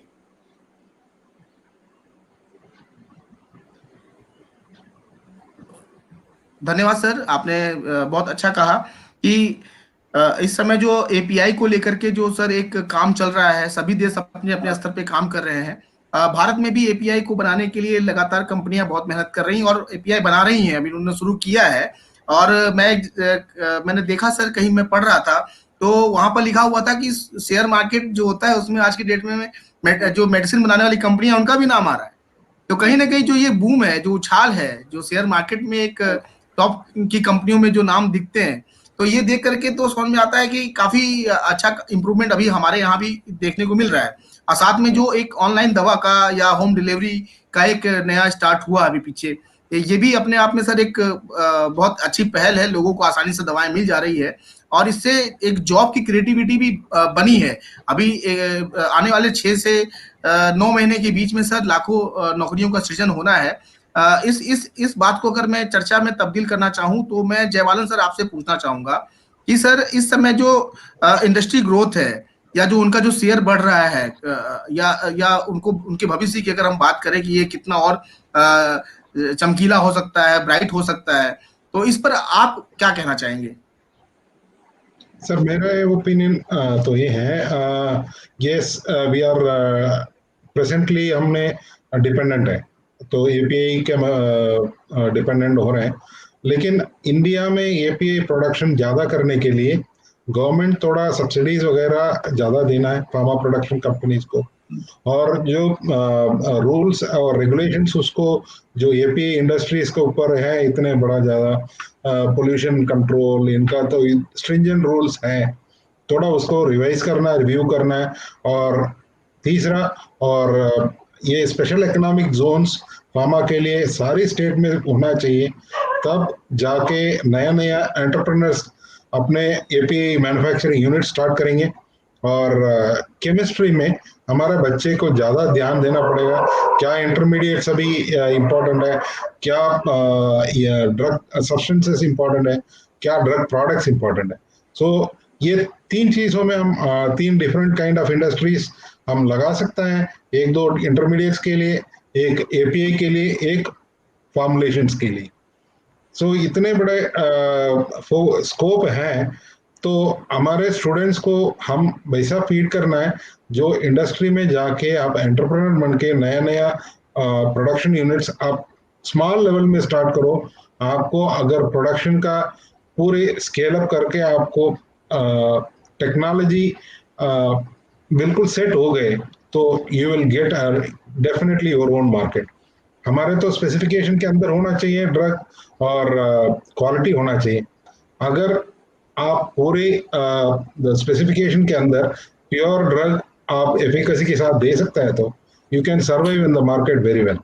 और सर ने बोला तो वॉल्यूम में हमारा जो 3rd है, वैल्यू में भी हमारा जो नंबर छोटा ही होगा, लेकिन हम ज़्यादा कॉस्ट इफेक्टिव प्रोडक्ट्स तैयारी कर रहे हैं, इसलिए हमारा वैल्यू थोड़ा बहुत 14th प्लेस में जा सकता है। लेकिन वॉल्यूम में 3rd है तो वैल्यू में भी मोर और लेस इतना हो सकता है, अगर आप कास्ट को बराबर कैलकुलेट करेंगे तो जो यूनिवर्सली जो प्रोडक्ट्स हो रहे हैं उसी का वैसा कैलकुलेट करें तो हमारे Indian products are cost effective, economic and pharmaco economy तो बहुत इंपॉर्टेंट थिंग है आजकल, ये बहुत ज़्यादा डिस्कशन में आ रहे हैं। Pharmacist must take care of pharmacoeconomics. So India is one of the best country for any kind of pharma industry, yeah, to whether it is a intermediate or API or formulation. So there are a lot of scopes. Only thing government से उसको support करना है, उसको rules regulations थोड़ा revise करके थोड़ा अच्छे से support करें तो बहुत ज़्यादा pharma industries in the next 10 years हम expect कर सकते हैं इंडिया में, और हमारा डिपेंडेंसी आत्मनिर्भर वहाँ बन जाएगा फार्मा में। जी निश्चित रूप से सर, बहुत बहुत धन्यवाद। ये बहुत सकारात्मक बातें आपने बताई। और अगर सर हम बात करें कि जिस हिसाब से इंडस्ट्री ग्रो कर रही है या एपीआई बनाने पर बल दिया जा रहा है या मेडिसिन की खपत आगे बहुत अत्यधिक होने वाली है, क्योंकि लोग अपने स्वास्थ्य के प्रति बहुत केयरफुल हो चुके हैं, और अभी आने इस बीच में जो मेडिसिन की खपत देखी गई है, इसी कारण से कहा जा रहा है कि एक शेयर मार्केट में उछाल भी देखा जा रहा है फार्मा सेक्टर की ओर से। सुरेंद्र जैन सर, मैं आपसे जानना चाहूंगा कि इस परिस्थिति में भारतीय जो फार्मेसी छात्र हैं या जो अभी हमसे जुड़ेंगे, जो नए बच्चे एडमिशन ले रहे हैं, उनके लिए अगर हम ये कहें कि आपको आपके जॉब के लिए हम कितनी सिक्योरिटी दे सकते हैं, आपके करियर के लिए हम कितनी सिक्योरिटी दे सकते हैं, तो आप क्या कहना चाहेंगे? क्या मैं अपने बच्चों को क्या मैसेज दें यहाँ से? देखिए, अभी तक भी, आज की तारीख भी, पिछले 20-25 साल में फार्मेसी में जॉब की प्रॉब्लम कभी रही नहीं। नो डाउट पे आउट थोड़ा कम था, पर ऑलमोस्ट सभी लोग जॉब पे लग जाते थे, या तो सेल्फ एम्प्लॉयड रहते थे, एंटरप्रेन्योर बन जाते थे, या कहीं ना कहीं जॉब लग जाती थी। पर आज की सिचुएशन में जब ये बढ़ रहा है तो अब हमें जॉब अच्छा मिलेगा, पे आउट ज़्यादा मिलेगा, अब हमें अच्छे पैकेज पे, जो पैकेज आईटी वालों को मिलता था वो पैकेज फार्मा वालों को मिलना शुरू होगा। तो अब क्वेश्चन आपका ये होना चाहिए कि जो फार्मेसी की जो स्टूडेंट्स हैं जो जॉब पे लगते थे, क्या उनका पैकेज बढ़ेगा? हाँ, तो अब इस स्थिति में ये है कि उनका पैकेज बढ़ेगा। जॉब तो नो डाउट अभी जो पास आउट बैच हुआ वो 100% एब्जॉर्ब्ड है। पिछले 5-7 साल में जो प्रोडक्शन में, क्वालिटी कंट्रोल में जो जॉब नहीं होते थे, इस साल प्रोडक्शन एंड क्वालिटी कंट्रोल में डिमांड बहुत ज्यादा है। इतना डिमांड है कि मैं आपको बता नहीं सकता। ऑनलाइन इंटरव्यू लिया और सीधा उन्होंने सॉफ्ट फ्लोर पे भेज दिया। पैकेज भी बहुत अच्छा है। तो अब आने वाले समय में हम स्टूडेंट्स को ये आश्वस्त कर पाएंगे कि आप फार्मा बी फार्म करेंगे, एम फार्म करेंगे तो आपको बहुत अच्छे पैकेज पे और बहुत अच्छी कंपनी में जॉब मिलेगा, जो स्टेबल रहेगा और आपको सीखने के लिए बहुत मिलेगा। तो अभी हमें बात करना चाहिए, जॉब की बात नहीं करना चाहिए, अभी हमें अच्छे जॉब की बात करना चाहिए, अच्छे पे आउट पे जॉब की बात करना चाहिए। आपको पैकेज अच्छा मिलेगा, आप you can compete with the IT industry के साथ आप कॉम्पीट कर पाएंगे। आप देखिए टीसीएस का एक ऐड आ रहा है आजकल, फार्माकोविजिलेंस का डिजाइन के ऊपर टीवी में ऐड आना शुरू हुआ, शायद आप लोगों ने देखा होगा। टाटा कंसल्टेंसी सर्विस पहली बार टीवी में ऐड दे रही है जिसमें फार्माकोविजिलेंस एंड ड्रग डिस्कवरी के ऊपर वो इतना ज्यादा रिक्रूटमेंट कर रहे हैं जिसकी कोई लिमिट नहीं, और पैकेज बिल्कुल वही है जो आईटी इंडस्ट्री के लोगों को दे रहे हैं। तो फार्मा वालों के लिए अभी एक्सेंचर ने भी निकाला है, टीसीएस ने भी निकाला है, एलएनटी ने भी निकाला है, महिंद्रा एंड महिंद्रा ने भी निकाला है, और कैपजेमिनी ने भी निकाला है। तो all they are going in drug discovery and pharmacovigilance. तो ये जो मार्केट बढ़ रहा है, वो मार्केट हमारे स्टूडेंट्स के लिए बहुत बहुत बेनिफिशियल। तो हम उनको कन्वे कर पाएंगे स्टूडेंट्स को कि आप आइए, हम आपको बहुत अच्छा पैकेज दिलाएंगे। निश्चित रूप से सर, ये बहुत अच्छी बात की आपने लोगों को बताया कि आने वाले समय में सैलरी इशू नहीं रहने वाली है अभी, और जॉब की क्रिएटिविटी तो लगातार रही है और अब और ज्यादा बढ़ने वाली है। महेश सर, मैं फिर आपके पास आना चाहूंगा इस टॉपिक पे चर्चा करने के लिए कि जैसे अभी आपने कहा कि सैलरी इशू जो था उसके लिए ज्यादा शुभ संकेत है, जॉब का जो इशू है वो और ज्यादा अत्यधिक बढ़ने वाला है। और सबसे बड़ी बात कि 1,35 करोड़ की जनसंख्या भारत देश की है, और उसमें एक गणना है कि सर 8 लाख मेडिकल स्टोर है। तो कहीं ना कहीं मेडिकल स्टोर की जो एक रिक्वायरमेंट है सोसाइटी को एक जनसंख्या के आधार पर, उसमें भी बहुत तेजी से उछाल आने की संभावना है। यानी डिप्लोमा कोर्स का जो अभी भविष्य है वो भी बहुत हद तक, बहुत लंबे समय तक चलने वाला है। तो ये जो एक रिक्वायरमेंट को देखते हुए सर, और आज की कोविड पैंडेमिक की स्थिति को इसको जोड़ दिया जाए, तो अब आप क्या कहेंगे कि क्या भविष्य है हमारे प्रोफेशन का और हमसे जुड़ने वाले बच्चों का?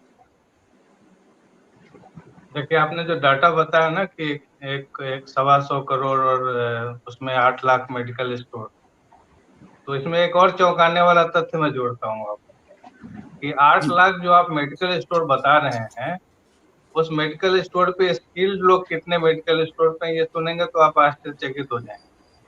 और यही कारण है कि फार्मेसी एडमिशन और जो ये डिप्लोमा कोर्स का भी एक होड़ चला है, वो इसी को compete करने के लिए, इसी को मेकअप करने के लिए।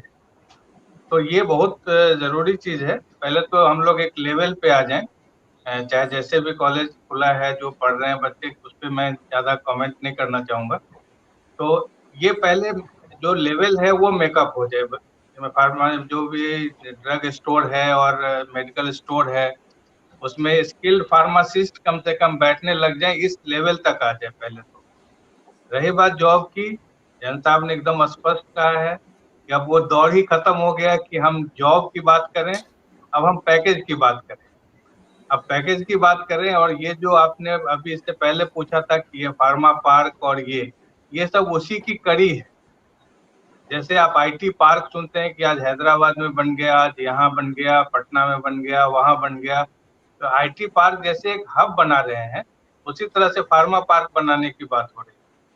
तो अब आप उस लेवल की बात सोचिए कि अच्छे बच्चे प्रोड्यूस हों, कॉलेज अपनी रिस्पॉन्सिबिलिटी समझें, हम लोग अपनी रिस्पॉन्सिबिलिटी समझें, जो हमारी अथॉरिटी है फार्मेसी काउंसिल वो अपनी रिस्पॉन्सिबिलिटी समझे, डिपार्टमेंट जो बनने वाली है वो अपनी रिस्पॉन्सिबिलिटी समझे, और हम बेस्ट फार्मासिस्ट प्रोड्यूस करें अपने हाथ से।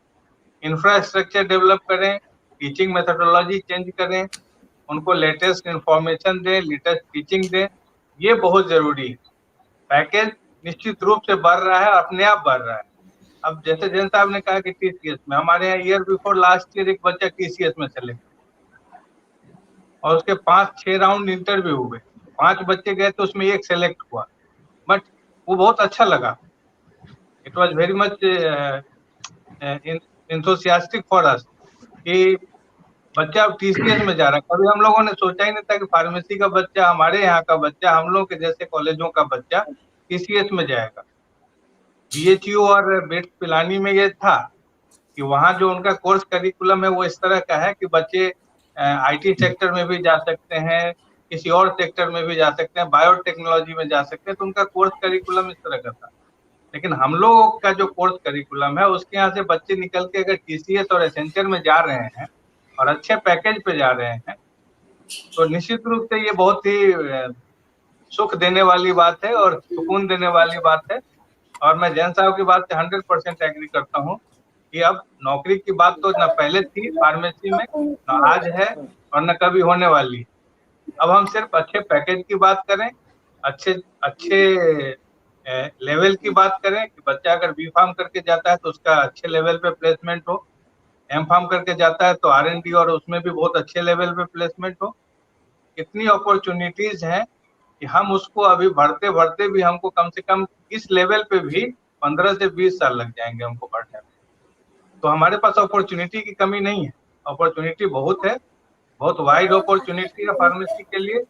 और बस ये कन्विंस करने की बात है और मैसेज कन्वे करने की बात है और बच्चों को इंश्योर करने की बात है। जो एस्पिरेंट्स हैं, नए बच्चे हैं, नए लोग हैं, उनको ये इंश्योर करने की बात है कि आपका भविष्य यहाँ है, बस आप इस लेवल को पाओ, इस लेवल पे चलो तो आप इसको अचीव कर लोगे। ये दोनों चीज एक साथ लेके चलना होगा।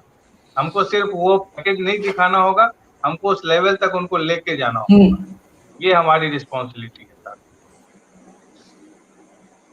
निश्चित रूप से सर, आपने दो बहुत अच्छी बातें की कि पहली बात की रिस्पॉन्सिबिलिटी और दूसरी बात की हमारे बच्चों में जो एक सीखने की जो ललक है, करने की ललक है, उसकी भी प्योरिटी होनी चाहिए। और सर मैं इस क्रम में अपने अंतिम प्रश्न की तरफ बढ़ता हूं और ये आप लोगों के अनुभव के आधार पर ही इसका हमें जवाब चाहिए होगा। आप सभी बहुत अनुभवी हैं प्रोफेशन में। जयपालन सर, मैं आपसे शुरू करता हूं। अगर मैं आपसे अनुरोध करूं कि सर फार्मेसी प्रोफेशन के प्रति आप हमारे शिक्षक और छात्रों को क्या सुझाव देना चाहेंगे कि आगे अपने काम के प्रति हम ज्यादा निष्ठावान होकर के काम करें, समर्पण के साथ काम करें, तो आपका शिक्षक और विद्यार्थी के प्रति क्या सुझाव होगा?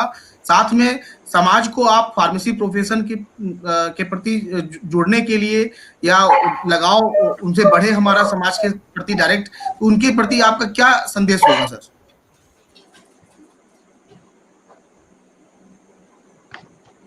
सर हमारा टीचर्स के लिए और स्टूडेंट्स के लिए फार्मेसी में और हमारे फोकस ये होना चाहिए फार्मेसी में जो नया स्टूडेंट्स आ रहे हैं उनको नया तरह से थोड़ा एंटरप्रेन्योर बनाने के लिए, मोटिवेट करने के लिए उस तरह का एजुकेशन दे दो और उस तरह को बच्चे को मोटिवेट करो ताकि don't look for opportunities, you give opportunities to the people.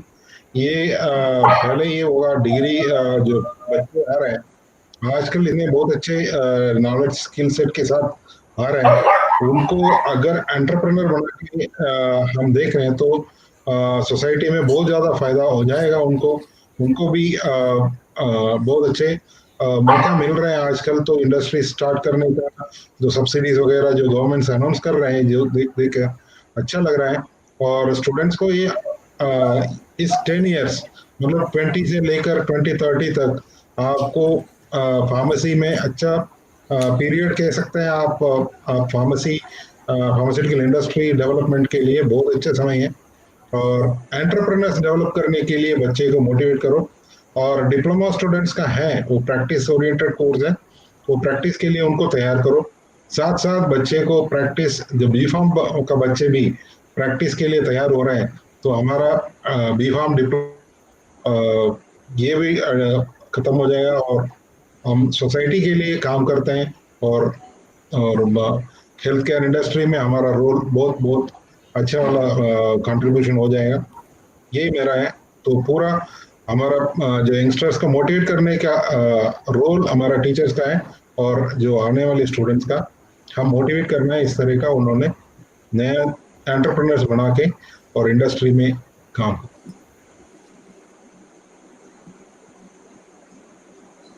जी जी, निश्चित रूप से आपका सुझाव बहुत महत्वपूर्ण है सर हमारे टीचर्स और हमारे स्टूडेंट्स के लिए। और अगर हम बात करें सर कि हमारा जो एक सोच है समाज के प्रति कि हमें एक डेडिकेशन के साथ समाज की सेवा करनी है, प्रोफेशन अगर हमारा ये मानता है, तो सुरेंद्र जैन सर आप किस तरीके से देखते हैं कि हमारी सोशल रिस्पॉन्सिबिलिटीज क्या होनी चाहिए अगर प्रोफेशन डायरेक्ट सोसाइटी के लिए डेडिकेटेड है? तो देखिए, फार्मेसी एक ऐसा प्रोफेशन है जो लाइफ सेविंग मोड से जुड़ा हुआ है। तो डेफिनेटली हमारा तो कर्तव्य बनता है कि हम सोसाइटी को सबसे ज़्यादा कंट्रीब्यूट करें, और वो कंट्रीब्यूशन हमने कोविड के पीरियड में देखा भी है। चाहे वो इंडस्ट्री में प्रोडक्शन हो, चाहे वो सप्लाई हो, चाहे वो विदाउट एनी ब्रोकरेज या विदाउट एनी मीडिएटर के मेडिसिन पेशेंट तक पहुंचाना हो। आपने देखा हो कैडिला और सिप्ला ने डायरेक्ट मेडिसिन पेशेंट तक पहुंचाई है। तो वो सेवा भाव फार्मेसी के साथ हमेशा से जुड़ा रहा है, और ये फार्मेसी का एक बहुत बड़ा सौभाग्य रहा है कि फार्मेसी में हमेशा वो लोग जुड़े हैं इनका सेवा भाव बना ही रहा है। मैंने आज तक फार्मेसी प्रोफेशन में ऐसा कोई व्यक्ति नहीं देखा जिसका समाज के प्रति सेवा भाव ना रहा हो या जिसका बहुत ज्यादा नेगेटिव एस्पेक्ट रहा हो। फार्मेसी बहुत छोटा सा प्रोफेशन है, हम सब आपस में बहुत जुड़े हुए हैं और हमारा कहीं ना कहीं जो मन है, जो हमारा दिमाग है, वो सेवा की तरफ जुड़ा रहता है। बस यही भावना हमको इनकलकेट करना है हमारे स्टूडेंट्स में कि आपकी सेवा की भावना बनी रहे, और यही सेवा की भावना है जो फार्मेसी प्रोफेशन को इस स्टेज तक लेके आया और आगे भी बहुत तरक्की देगा। तो जहाँ तक मुझे लगता है कि किसी भी फार्मासिस्ट में, किसी भी फार्मेसी प्रोफेशनल में सेवा भाव की कोई कमी नहीं है, सिर्फ उसको हमको जागृत रखना है, एक दूसरे को मोटिवेट करता रहना है, एक दूसरे को मोटिवेट करते रहना है, हिलाते रहना है कि जागो जागो जागो, हमें काम करना है, हमें समाज की तरफ काम करना है, हमें सोसाइटी के लिए काम करना है। और वो चीज आप समझ सकते हैं कि फार्मेसी में ये चीज बहुत ज्यादा फायदेमंद है और आगे भी फायदा देगी। एग्जाम्पल आप खुद है अमित झा साहब, जो फार्मेसी के ना हो के फार्मेसी के साथ जुड़े हुए और फार्मेसी में सेवा कर रहे हैं। तो जब एक नॉन फार्मेसी पर्सन फार्मेसी के साथ जुड़ के इतनी सेवा कर सकता है तो फार्मेसी वाला तो डेफिनेटली जुड़ा ही रहता है। तो मुझे मेरा ये कहना है कि हम एक दूसरे को हिलाते रहें, स्टूडेंट्स को हिलाते रहें, सेवा भावना जागृत करते रहें, तो फार्मेसी प्रोफेशन भी डेवलप करेगा, फार्मेसी प्रोफेशनल भी डेवलप करेगा। सर, मेरा प्रश्न ये है आपसे कि कार्यक्रम के अंत में आप अपनी तरफ से sir society student, pharmacy student और फार्मेसी टीचर्स को किस तरह से प्रेरित करना चाहेंगे कि हम अपने स्तर पे बेहतर करें, लोगों की सेवा करें और विश्व पटल पर फार्मेसी प्रोफेशन को और आगे ले जाकर के खड़ा करें? क्या सुझाव है सर आपके? सर, फार्मेसी जो एजुकेशन के तरफ से मैंने फार्मेसी टीचर्स अपने स्टूडेंट्स के साथ और सोसाइटी के लिए एक महत्वपूर्ण सेवा दे सकता है। वो अपने कोविड के समय में इनको तो इम्पोर्टेंस तो पता हो गई सभी को। ये तो इंडस्ट्री साइड से हम इंडस्ट्री फार्मासिस्ट बना के जो ड्रग प्रोडक्शन और सप्लाई वो कर सकता है, और प्रैक्टिस साइड में तो कम्युनिटी फार्मेसी और hospital pharmacy, clinical pharmacy, pharmacovigilance, और नाउ ये नया रोल भी है, इम्यूनाइजेशन भी फार्मासिस्ट को देने के लिए गवर्नमेंट सोच रहे हैं। तो थोड़ा फार्मासिस्ट का रोल सोसाइटी में हर तरह इम्पोर्टेंट है, और प्रोडक्शन में और प्रैक्टिस में, दोनों डोमेन में, दोनों पैराडाइम में हमारा सर्विसेज देने के लिए अच्छा समय है। और आने वाले 10 साल में हमारा जो industry as well as practice दोनों साइड अच्छे से डेवलप होने का चांसेस बहुत अच्छा है। और इसके साथ में सारे जो आ रहे हैं स्टूडेंट्स, या तो एंटरप्रेन्योर बनाने के लिए काम करो, या तो आप सेल्फ प्रैक्टिस में जाने के लिए प्लान करो। आपको सर्विस एरिया में बहुत अच्छे फ्यूचर है। मेरा तो इतना मैसेज के साथ में मेरा सभी को ऑल द बेस्ट बोल के मेरा जी, बहुत बहुत धन्यवाद सर आपका, आदरणीय आप सभी गुरुजनों का, अतिथियों का, कि आपने अपना एक बिजी शेड्यूल से एक महत्वपूर्ण समय निकाल करके फार्मा लोग के इस मंच को दिया, संवाद को दिया। फार्मेसी जगत से जुड़े हुए तमाम सारे विद्यार्थियों का आपने मार्गदर्शन किया, शिक्षकों को आपने मोटिवेट किया, समाज के प्रति अपने कर्तव्यों को हमें याद दिलाया, साथ में हमारे बढ़ते हुए स्वरूप, बढ़ते हुए कद, फार्मेसी जगत के बढ़ते हुए कद को आपने दुनिया के सामने जो एक नया स्वरूप हमारा आने वाला है उसके प्रति लोगों को आपने परिचय करवाया। इन सारे सकारात्मक चर्चा के साथ जो एक सकारात्मक संदेश आपने सोसाइटी को दिया है, उसके लिए मैं अमित झा आप सभी लोगों का तहे दिल से शुक्रिया अदा करता हूं सर, और धन्यवाद करता हूं कि आपने एक अच्छे विचारों के साथ अपना कीमती समय भी हमें दिया। बहुत बहुत धन्यवाद सर, आप सभी आदरणीय गुरुजनों, अतिथियों का बहुत बहुत धन्यवाद सर। धन्यवाद सर, धन्यवाद, थैंक यू सर।